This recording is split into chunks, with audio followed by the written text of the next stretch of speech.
Politician से बहुत अच्छे भी रिश्ते थे, पर मैं अपने जीवन में मैं इस बात में बहुत क्लियर था कि भाई देखो, पॉलिटिशियंस की हमें इज़्ज़त करनी है, अपने से सीनियर ऑफिसर्स की इज़्ज़त करनी है, ब्यूरोक्रेट्स की भी इज़्ज़त करनी है, इज़्ज़त सबको करनी है, परंतु आप उसे गलत काम मत कराइए। मैंने तो संविधान की कसम खाई है, कानून की कसम, रूल ऑफ लॉ की कसम खाई है, उसको तो मैं पूरा करूँगा। और मैं समझता हूँ कि पुलिस अफसर के लिए रूल ऑफ लॉ को इन्फोर्स करने से बड़ा कोई धर्म नहीं है, कोई और कर्तव्य नहीं है। चौधरी चरण सिंह जब गृह मंत्री बने, जाट दरोगा जहाँ कहीं थे और जो थोड़ा भी मैनिपुलेट कर सकते थे, उन सब ने अपनी पोस्टिंग मेरिट रेंज में करा ली। जैसा कि एक जाट दरोगा ने कहा था कि अब तो टाइम है नौकरी करने का। कास्ट फीलिंग थोड़ी बहुत तो हमेशा से हिंदुस्तान में रही है वो, पर यह कास्ट फीलिंग्स को फोर्स में और बैरक में डालने वाले में मतलब मुलायम सिंह थे, मायावती थी, इन्होंने उल्फा से इन्होंने कुछ कह रखा था कि भाई तुम हमको इलेक्शन में जीतने दो, हमारी पार्टी हमारे पक्ष में वोट पड़ने दो, हम तुम लोग को छोड़ देंगे। ये नेता इस तरह के समझौते करते हैं और शायद हितेश्वर सैकिया ने शायद ऐसा कुछ किया होगा, तभी इन्होंने बिना मुझसे पूछे छोड़ दिया। मैं ये करता था कि जो आदेश उनको मतलब मुझे लगता था गलत है या और इससे खाली या तो काम बढ़ेगा और कुछ प्रोडक्टिव नहीं है और पुलिस का इससे मनोबल भी गिर सकता है, ऐसे आदेशों को मैं तो अलमारी के ऊपर में रखता जाता था। 2-3 बार उन्होंने कहा कल्याण सिंह ने, मैं नाना करता रहा तो बड़ी विनम्रता से नाना करता रहा। उनका देखिए डीए साहब, कभी कभी तो आप मेरी बात मान लिया करिए। Welcome to Indian Masterminds once again. हम बात कर रहे हैं 1959 बैच के आईपीएस अधिकारी श्री प्रकाश सिंह जी से। पिछले वीडियो में हमने उनसे करियर के दौरान हुए महत्वपूर्ण घटनाओं पर चर्चा की थी। आज हम उनसे बात करेंगे विभिन्न राजनीतिक हस्तियों से उनके टकराव की। क्या एक कर्तव्यनिष्ठ अधिकारी अपना काम ईमानदारी से कर सकता है, वह भी बिना पॉलिटिशियन से, बिना मतभेद के? और मतभेद होने के क्या होते हैं मायने और क्या होते हैं नतीजे? कैसे उन्होंने असम, नागालैंड, पंजाब से लेकर उत्तर प्रदेश तक आतंकवाद से किया मुकाबला और कैसा रहा सांप्रदायिक दंगों से निपटने का उनका अनुभव? चलिए शुरू करते हैं उनसे बातचीत। एक बार फिर आपका स्वागत है प्रकाश सिंह जी। आप पॉलिटिशियंस के साथ आपके बड़े बड़े अच्छे रिलेशंस नहीं रहे। देखिए, ये कहना तो ठीक नहीं होगा, पॉलिटिशियन से बहुत अच्छे भी रिश्ते थे, पर मैं अपने जीवन में मैं इस बात में बहुत क्लियर था कि भाई देखो, पॉलिटिशियंस की हमें इज़्ज़त करनी है, अपने से सीनियर ऑफिसर्स की इज़्ज़त करनी है, ब्यूरोक्रेट्स की भी इज़्ज़त करनी है, इज़्ज़त सबको करनी है, परंतु आप उसे गलत काम मत कराइए, उसको गैर कानूनी काम करने के लिए मत कहिए।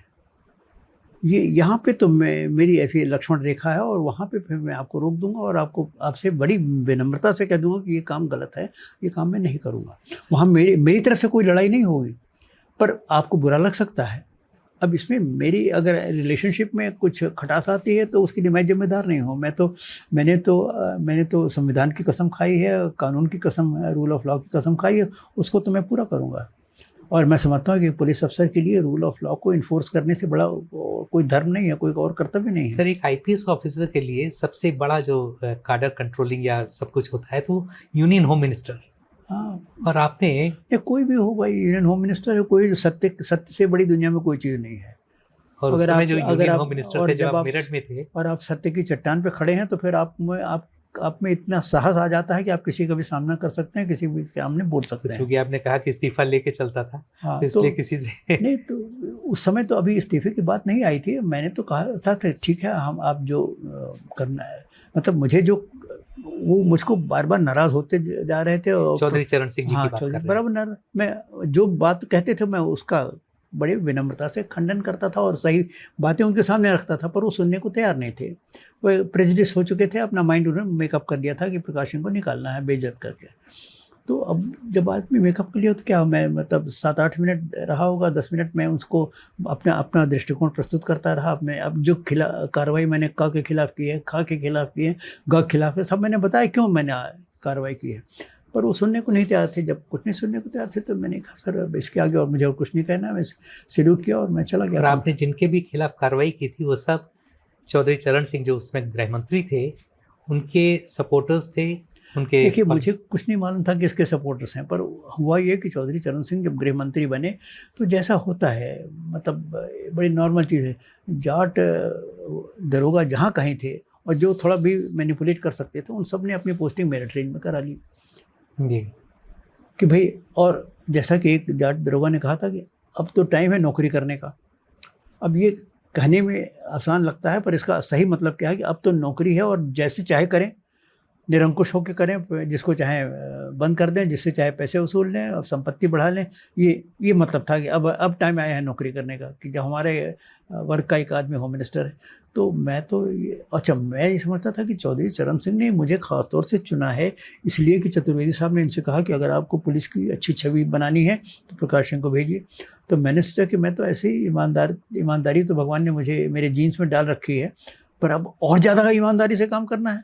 मैंने उसको एक क्रूसेड बना लिया ईमानदारी का। मुझे जहाँ बेईमान मिला मैं उनको तलवार चलाता गया, लोग धराशायी होते गए।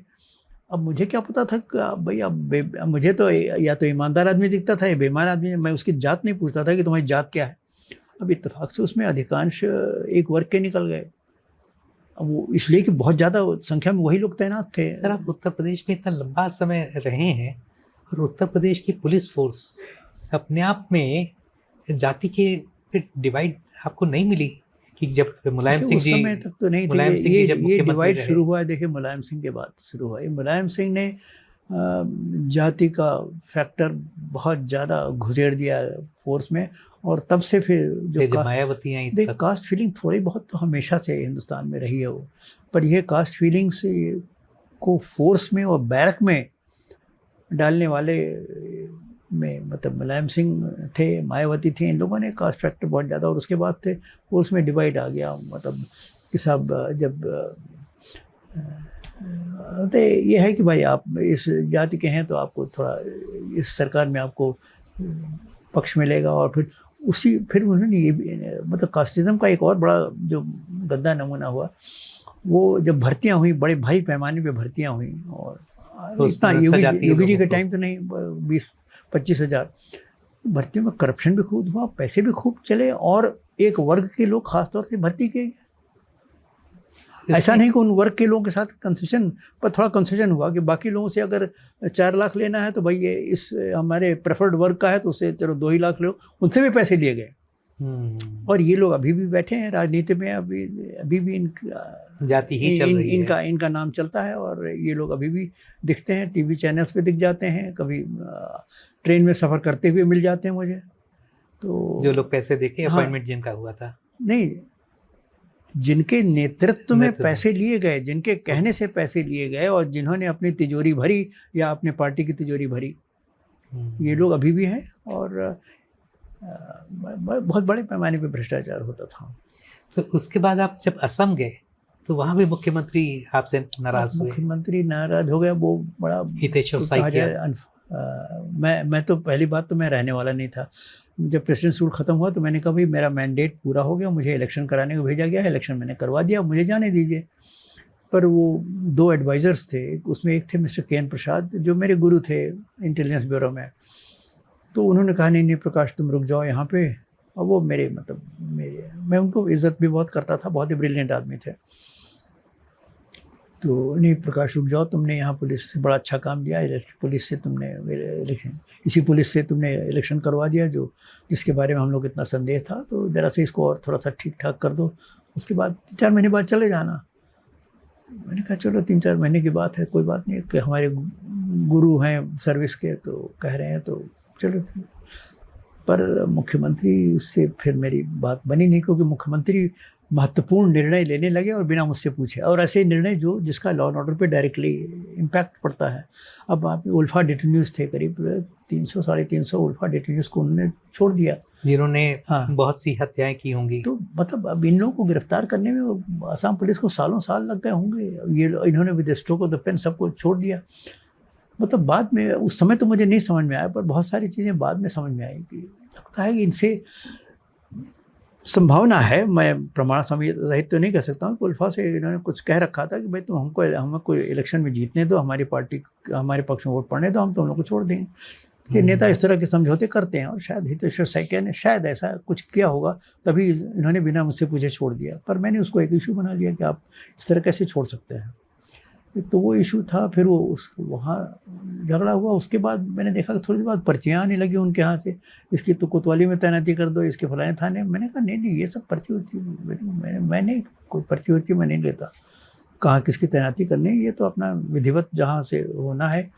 मैं तो रेंज डीआईजी को दे दूंगा, रेंज डीआईजी जिस जिले में चाहे, जिस थाने में, जिस जिले में चाहे वो भेजेगा, फिर एसपी होगा वो थाने में पोस्ट करेगा। उस पर भी भाई हम आपको भेजते हैं, आप सुनते नहीं हैं। हमने कहा नहीं सब, मैंने कहा भाई ये तो अजीब अजब आदमी है यार, बेकार मैं यहाँ रुक गया हूँ, मेरा तो मेन काम जो था खत्म होगा। मैंने कहा भाई इन परिस्थितियों में मैं काम करने के लिए नहीं तैयार हूँ और मुझे कार्यमुक्त कर दिया जाए। ये मैंने चिट्ठी लिखी, उनको शायद इस चिट्ठी का इंतजार था, या ये चिट्ठी उनको मतलब ऐसी चीज़ मिल गई कि मुझको निकालना नहीं चाहते थे, या निकालने में कुछ बवाल मचता, तो उनका भी ये तो अफसर खुद ही जाना चाहता, उन्होंने तुरंत उसी दिन उसको स्वीकार कर लिया। जी।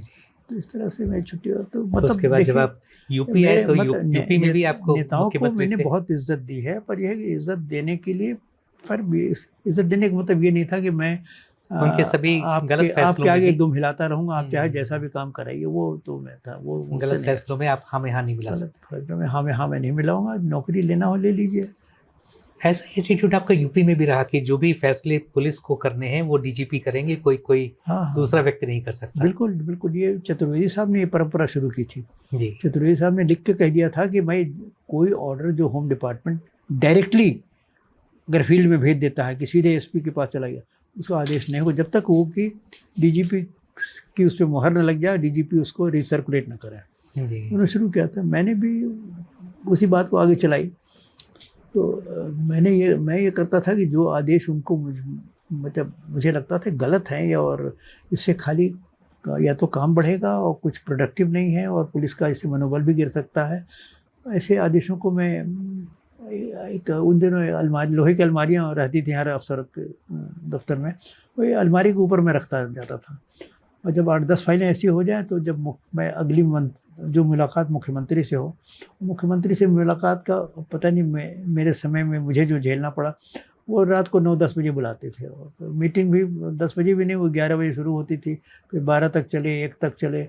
पर यह उस समय कहते देखिए इस समय डीजी साहब इस समय कोई डिस्टर्ब नहीं करेगा, बस हम और आप बैठे हैं, हम लोग को जो बात करनी है कर लें, तो ठीक है। और कभी और वो मुख्यमंत्री काफ़ी प्रो ब्यूरोक्रेसी माने जाते थे। हाँ, pro bureaucracy, Kalyan Singh ji supportive, police के लिए भी बड़े सपोर्टिव थे, ऐसी बात नहीं है, पर यह है कि ब्यूरोक्रेसी की पहुंच उनके पास सुबह से शाम तक रहती है। मैं तो कभी मिलता हूँ, दिन में बहुत एक बार मिल लूँगा, कभी 2 दिन में 1 बार मिलूँगा, मिलने की दिक्कत नहीं थी, पर यह थी डीजीपी उतना ज़्यादा तो नहीं मिलता।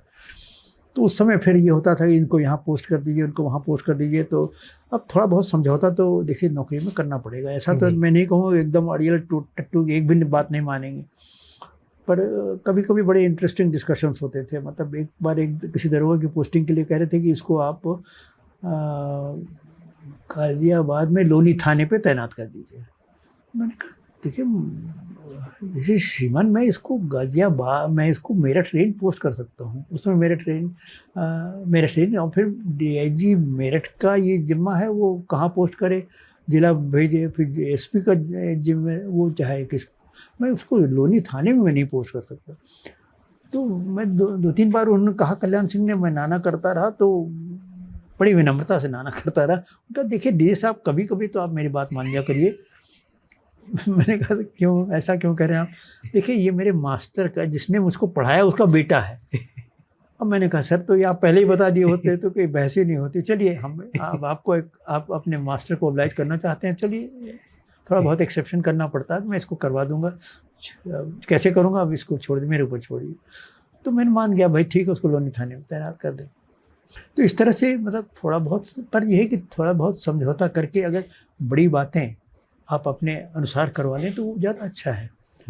When you achieve bigger targets and concede smaller points here and there, I think that is a much better prospect. एकदम से तो ये नहीं कहा सकता कि हम एक भी गलत काम नहीं करेंगे। कुछ काम गलत होते थे, पर वो गलत काम होते इतने छोटे थे कि वो ज़्यादा अच्छे कामों में वो कहीं खो जाते थे। तो जिस पे शुरुआत की थी, मैंने कहा कि सारे पॉलिटिशियंस वो आपसे नाराज़ ही अधिकतर रहते थे, कोई ऐसा भी था जिसको आप पसंद करते थे कि हाँ ये ठीक आदमी है?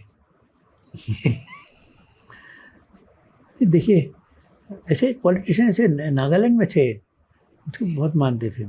एक ट्वेंसांग का एक एमएलए था, तोची हंसो, अभी मुझे नाम है। बहुत मुझे मानता था, मुझे कभी कुछ गिफ्ट ला के देता था। नागालैंड के आदमी एक माने बड़े स्ट्रेट फॉरवर्ड थे, और उन दिनों नागालैंड में 3 ही ज़िले थे, कोहिमा, मोकोकचुंग, ट्वेंसांग। तीनों ज़िले से मेरे पास ऑफ़र था, आपको ज़मीन हम मुफ्त देंगे, आप आइए अपना घर बनाइए और यहीं सेटल कर जाइएगा नौकरी के बाद।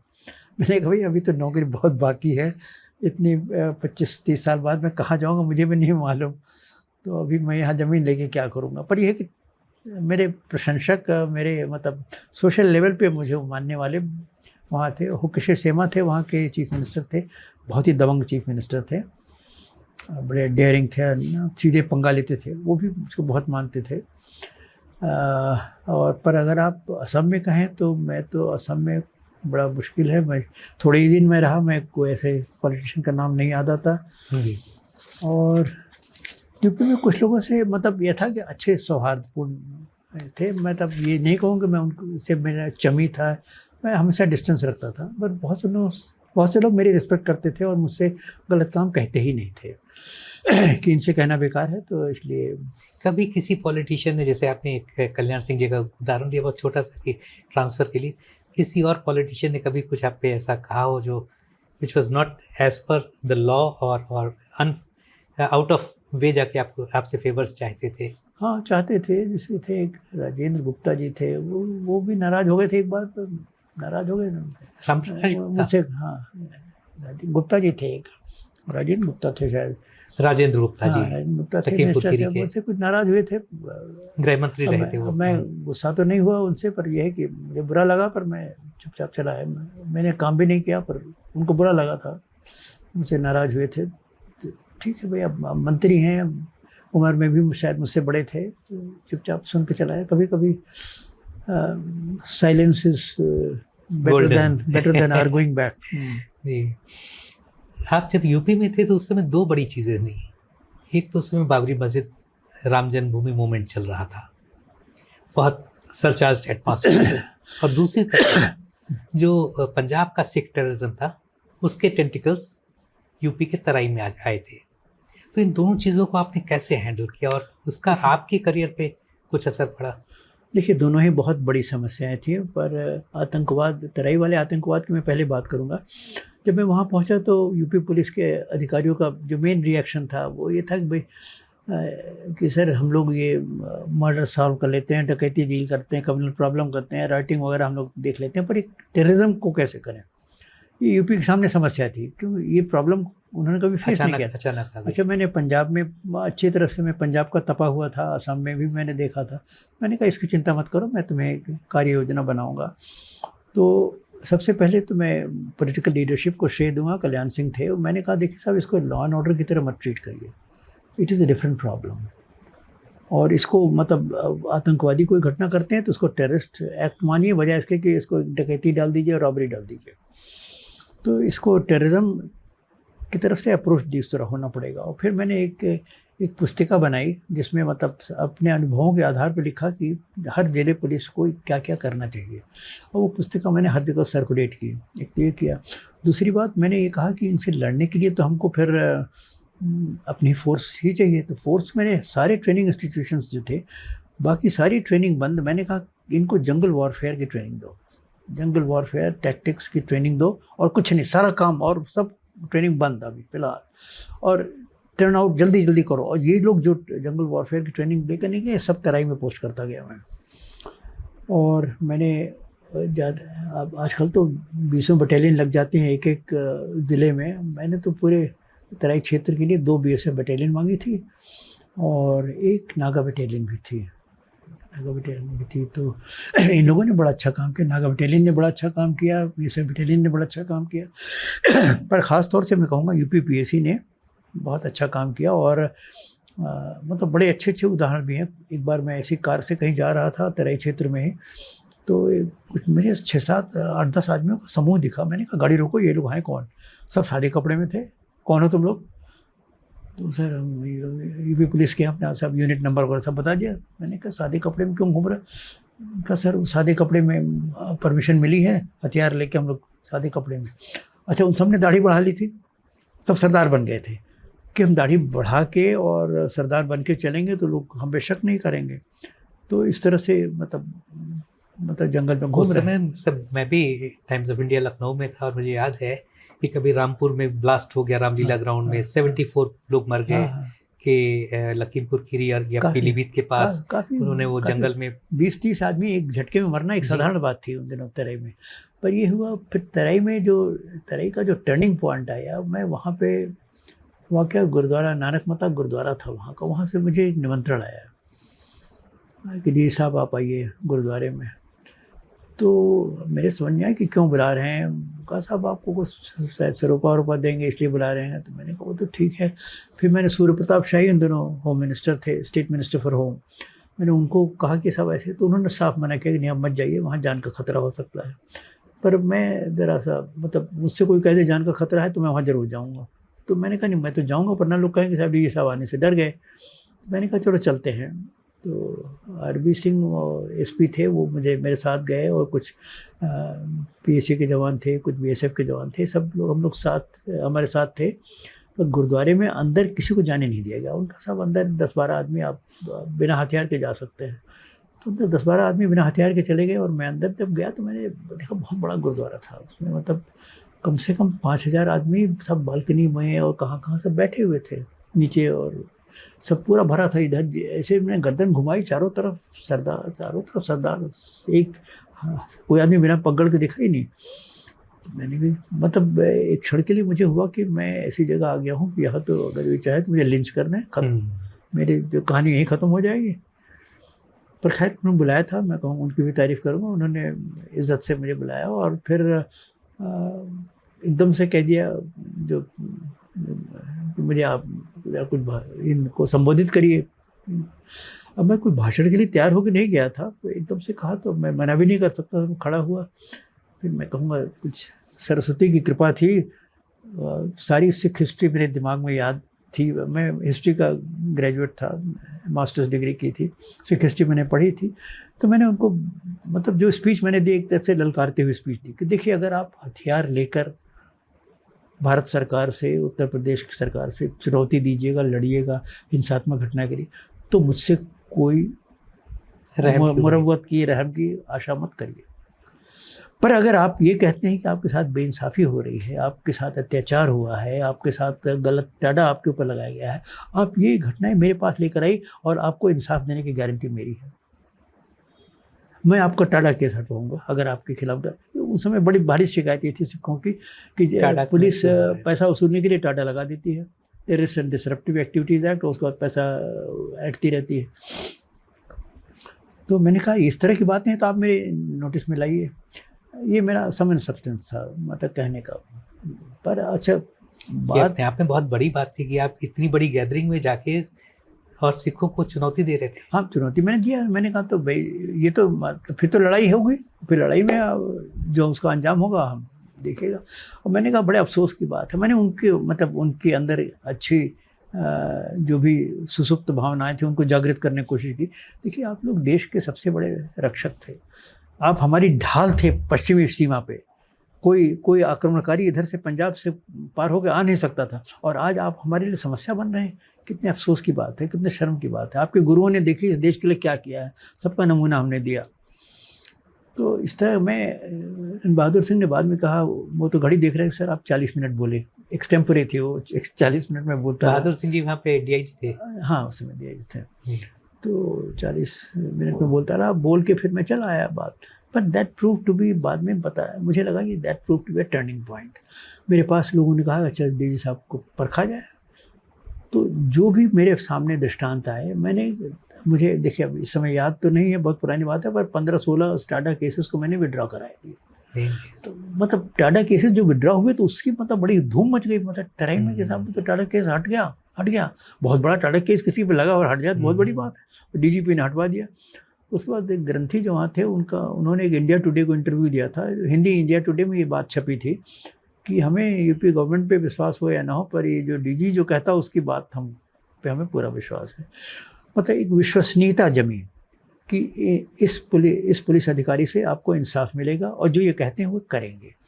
तो फिर जब ये बात हो गई तो फिर वो इन्फॉर्मेशन आने लगी एकदम से। ये आतंकवादी वहाँ है, वो आतंकवादी वहाँ है। फिर तो उसके बाद हमारे पुलिस का काम एकदम आसान हो गया। फिर तो धड़ाधड़ उनके लेफ्टिनेंट जनरल, मेजर जनरल और कर्नल साहब एक के बाद एक, सुखविंदर सिंह, हाँ, मरने लगे, कोई बलविंदर सिंह बिद्दा, हाँ, ऐसे सारे तो ये सब एक के बाद एक मरने लगे। और इस तरह से वहाँ पे हमने करीब समझते हैं आप 8-10 महीने में आतंकवाद ख़त्म हो गया। एक स्टेज ये भी आई थी मुझे जब खबर ली कि कप्तान साहब लोग रात को निकल नहीं रहे, डरते हैं। मैंने कहा अब क्या किया जाए। मैंने कहा अच्छा मैं खुद तरह ही आ रहा हूँ।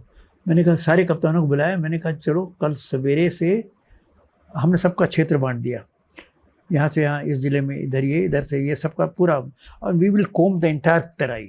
आपने खुद कॉम्बिंग की? हाँ, खुद कॉम्बिंग की मैं, लीडिंग बाय एग्जांपल। हाँ, तो मैंने कहा भाई लीडिंग बाय एग्जांपल, और क्या भाई, हम भी तराई में चल रहे हैं उसी में। मतलब बीच में पानी वानी में मेरा यहाँ तक कि पतलून सब गीली हो गई थी, बीच में कहीं कहीं पानी भरा हुआ था। पर मैंने कहा ठीक है आज चलते हैं, पूरी कॉम्बिंग की और सबको बांट दिया। सबका एरिया पूरा ऐसा बढ़ गया कि entire Terai was combed, major part of it you can say. तो फिर अब वो तो ये था कि तुमको बाहर निकलना पड़ेगा भाई, बाहर निकले बिना काम नहीं हो सकता है। तो वही मैंने कहा, सिर पे कफन बांधने वाली जो आइडिया था वो बाद में मैंने लिखा बाद में, पर वो इसी सबसे हुआ कि अगर आप खतरा मोल लेने के लिए नहीं तैयार है और जान की बाजी लगाने को नहीं तैयार है, तो एक पुलिस हैसियत के अधिकारी की हैसियत से आप अपना कर्तव्य सही ढंग से नहीं उसका पालन कर सकते।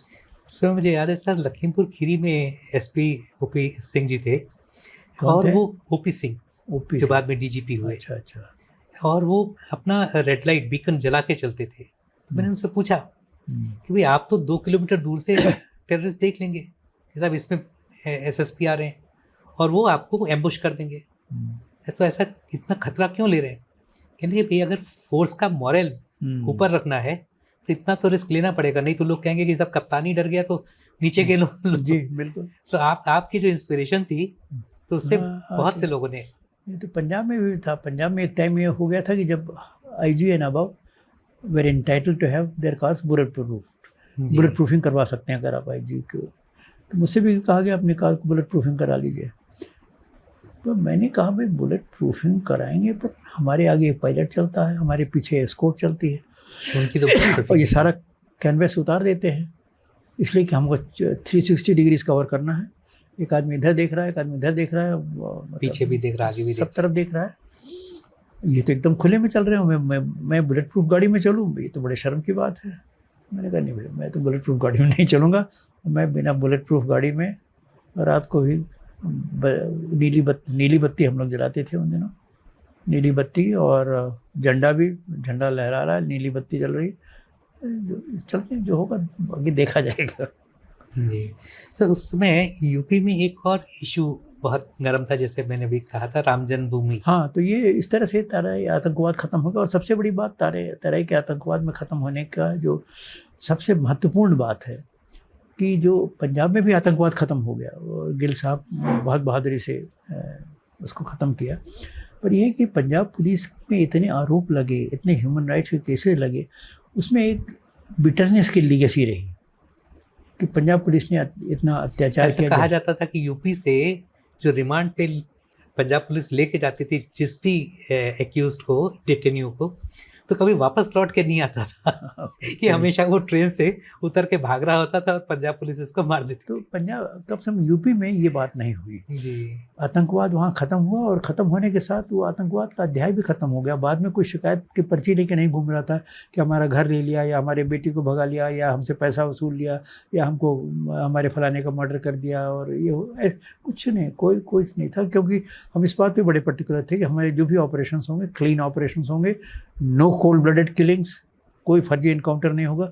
जहां मारना है ठीक है दौड़ा के मारेंगे, और आमना सामना गोली चलेगी उसमें मारेंगे, इस तरह से मारेंगे। तो sir how challenging was Ram Janmabhoomi issue, specially the communal ये राम जन्मभूमि वाला इशू भी बहुत डेलिकेट था। और डेलिकेट इस माने में होता गया कि मैं पूरी जो कैबिनेट थी, पूरी सरकार इस बात पे थी, और वो ये चाहती थी कि वहाँ की सुरक्षा व्यवस्था को ढील दी जाए। अब सुरक्षा व्यवस्था तो देखिए आईबी ने उसकी सुरक्षा की स्कीम बनाई थी और हम उसका पालन कर रहे थे, और सुप्रीम कोर्ट का ऑर्डर था कि स्टेटस को शुड बी मेंटेन्ड, ये सब बातें थी, तो वो सब उसका भी हमें पालन करना है।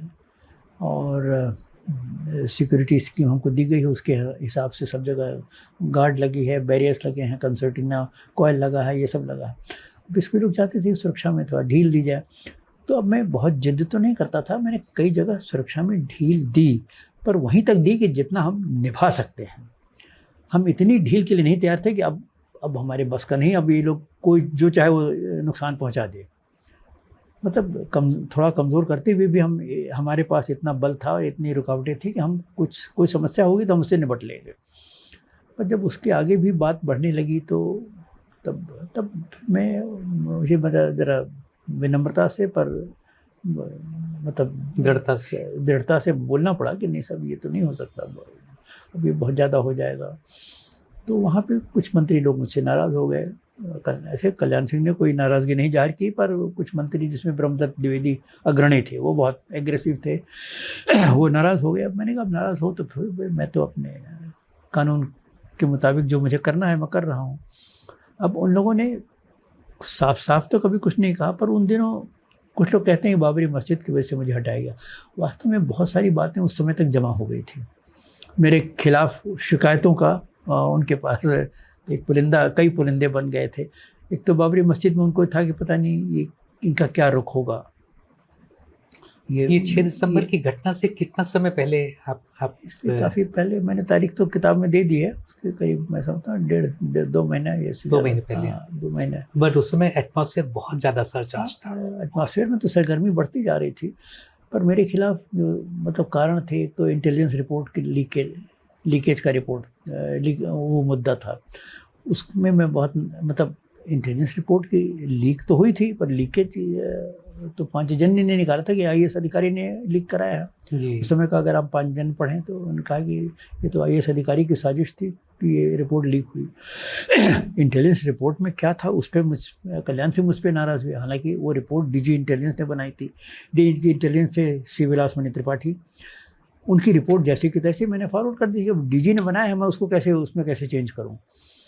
पर जब नाराज़ हुए तो मैंने ये नहीं कहा कि रिपोर्ट विलासमणि त्रिपाठी की है। मैं ये जिम्मेदारी मैं खुद लेता हूँ। मैं DGP हूँ, मैंने रिपोर्ट भेजी, जिम्मेदारी मेरी। आप मुझसे नाराज़ हैं, नाराज़ होते रहिए, नाराज़ हो जाइए, ठीक है, पर मैंने जो लिखा वो सत्य है। पर उस पर वो नाराज़ हुए कि ये सब बातें क्यों लिखी गई हैं। तो मैंने विलासमणि का मैंने नाम भी ले लिया, कुछ जिम्मेदारी पूरी ली और कोप भाजन में बना। तो उस पर वहाँ कोप भाजन बनने में मुझे कोई तकलीफ नहीं थी। भाई, chief minister has every right to be angry with me. भाई, चीफ मिनिस्टर मुझसे बड़ा है। मैं कोई एक सेकंड बस इसमें ये बता दीजिए कि उस रिपोर्ट में क्या था कि ढांचा गिर सकता है। कुछ अडवाणी जी के रथ यात्रा के बारे में कुछ प्रतिकूल टिप्पणी थी। उससे सांप्रदायिक तनाव बढ़ा, ये बातें उसमें लिखी थी, जो बात अपनी जगह सही थी। पर अब यह है कि आप उसको नहीं मानना चाहें, वो दूसरी बात है। तो उससे नाराज़ हुए। तो खैर, नाराज़गी तो मैंने जहर का घूंट पी लिया उसका। उससे कोई बात नहीं बिगड़ी। पर वो फिर बात सारी अखबार में चली गई कि रिपोर्ट में ये लिखा था और ये लीक हो गया। तो मैंने इस पर तो एक ऑफिशियल सीक्रेट्स एक्ट का मुकदमा दर्ज करा दिया इस पर। अच्छा, मैंने गवर्नमेंट को लिखा कि मैं इस पर एक ऑफिशियल सीक्रेट्स एक्ट का मुकदमा दर्ज कराने जा रहा हूँ। अगर आपको कोई आपत्ति हो तो 3 दिन के अंदर मुझे बता दीजिए। कुछ नहीं बताया, चौथे दिन मैंने रिपोर्ट दर्ज करा दी जी। कोई ऐसा नहीं कि सरकार को नोटिस संज्ञान में नहीं लिया जी। और वो लीकेज करने वाले लोग थे, सीनियर IAS अफसर, उनको ये शक हुआ कि भाई ये तो अब DG को ठिकाना नहीं है, कल को हमें गिरफ्तार कर ले। मतलब ये जो मेरी ख्याति थी या कुख्याति थी कि किसी को गिरफ्तार कर सकते हैं, ये सोचेंगे नहीं। अब वो महाशय तो बहुत महत्वपूर्ण पद पे बैठे थे और उन्होंने फिर मतलब और ब्यूरोक्रेट से बात की और कहा भाई तो DG अब कंट्रोल के बाहर जा रहा है, और तो इसके पहले कि कुछ ऐसा काम करे कि कोई सीनियर IAS अफसर गिरफ्तार हो गया, इनको गिरा दो। तो उन लोगों ने फिर कल्याण सिंह से बात कही। तो इंटेलिजेंस रिपोर्ट और उसके रिपरकशंस और फिर होम डिपार्टमेंट के आदेशों का पालन न करना, जिसका मैं दोषी था, पर मैं ऐसे आदेशों का पालन नहीं करता था जो मैं समझता था कि जो गलत हैं, जनहित में नहीं है, उससे पुलिस का मोराल डाउन होगा। ऐसे आदेशों का मैं पालन नहीं करता था। पर पालन नहीं करने के साथ साथ मैं इन आदेशों की फाइल किसी न किसी दिन मुख्यमंत्री के सामने आधी रात को रखता था, उनको समझाता था, वो कह देते थे हाँ ये आदेश गलत है, आप लिख के भेज दीजिए कि आपके मुख्यमंत्री से बात। तो मैं नेक्स्ट मॉर्निंग को आके लिख देता था इस विषय में मेरी मुख्यमंत्री महोदय से 15 तारीख को बात हो गई है, मैंने उनको इसमें अपनी आपत्तियाँ ये बताई हैं, वो मेरी आपत्तियों से सहमत हुए और उन्होंने ये कहा कि आदेश वापस लिए जाए। ये करके मैं फाइल लौटाता जाता। लेकिन जिन लोगों ने वो फाइलें बनाई होती थी वो आपसे नाराज होते वो चले गए। नाराज होते गए, वो सब होम डिपार्टमेंट था, तो होम डिपार्टमेंट तो मुझसे बहुत नाराज था कि ये डीजी अपना मतलब अपने मन से काम करता है और हमारी बात नहीं मानता। आखिर में कल्याण सिंह जी ऐसे अफसरों के दबाव में जो फिर वो इन अफसरों ने कहा नहीं साहब ये हमारी बात भी नहीं मानते, देखिए हमारे अफसर को धमकी भी दे रहा है कि गिरफ्तार कर लेंगे, धमकी उमकी मैंने कुछ नहीं दी थी, पर इस तरह की बात उन्होंने कही होगी। और देखिए आप लोग अयोध्या के मामले में mine was the only voice of dissent. आपकी मीटिंग में बड़ी मीटिंग में इस तरह की मीटिंग बैठी है, 15 आदमी बैठे हुए हैं, उसमें चीफ सेक्रेटरी भी बैठे हैं, होम सेक्रेटरी भी बैठे हैं, सेक्रेटरी चीफ मिनिस्टर भी बैठे हैं और स्पेशल सेक्रेटरी भी बैठे हैं, डीजी इंटेलिजेंस बैठे हैं, मैं बैठा हूँ, चीफ मिनिस्टर खुद बैठे हैं। मतलब कोई बात जो ब्रह्मदत्त द्विवेदी कह रहे हैं या कोई और मिनिस्टर कह रहा है, कल्याण सिंह के ब्रीफिंग से या कल्याण सिंह खुद कह रहे हैं, उस पर अगर कोई रिजर्वेशन किसी आदमी को है तो एक आदमी इसी को है और किसी को नहीं है, बाकी सब तो चुप बैठे हैं, सब या हमें पूरी सरकार चुपचाप बैठी है। मैं बोल रहा हूँ तो बोलने का मुझको खामियाजा, अब मैं बोल भी रहा था बड़ी विनम्रता से, कोई ये नहीं कि सब इससे ये दिक्कत हो सकती है और क्या।